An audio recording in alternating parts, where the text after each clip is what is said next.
سیرت کی کتابوں میں یوں آتا ہے، ایک دن ظہر یا عصر کی نماز کا وقت ہے، نبی کریم صلی اللہ علیہ وسلم نماز پڑھا رہے ہیں، 2 رکعتیں پڑھانے کے بعد آپ نے سلام پھیر دیا۔ ایک صحابی ادب سے آگے ہوا اور پوچھا، اللہ کے رسول، کیا نماز میں کمی کر دی گئی یا آپ نماز میں بھول گئے؟ تو پھر نبی کریم صلی اللہ علیہ وسلم نے 2 رکعتیں اور پڑھائی۔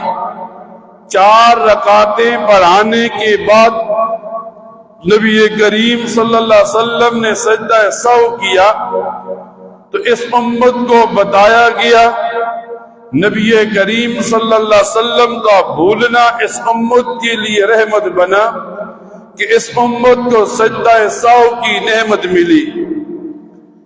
یوں آتا ہے سیرت کی کتابوں میں، ایک دن نبی کریم صلی اللہ علیہ وسلم اور صحابہ کا ایک لشکر کہیں سے واپس آ رہے تھے۔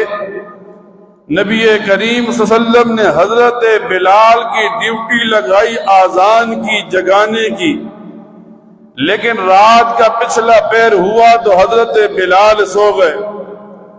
پھر سب سے پہلے صبح کے وقت نبی کریم صلی اللہ علیہ وسلم بیدار ہوئے، آپ نے صحابہ کو حضرت بلال کو جگایا۔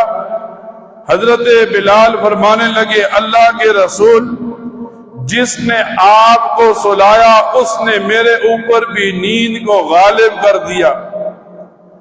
اب نبی کریم صلی اللہ علیہ وسلم کی نماز کا وقت صبح کی نماز کا چلا گیا تو آپ نے صحابہ کو قضا نماز پڑھنے کا طریقہ سکھایا۔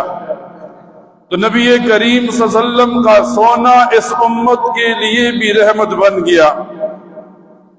یہاں تک نہیں،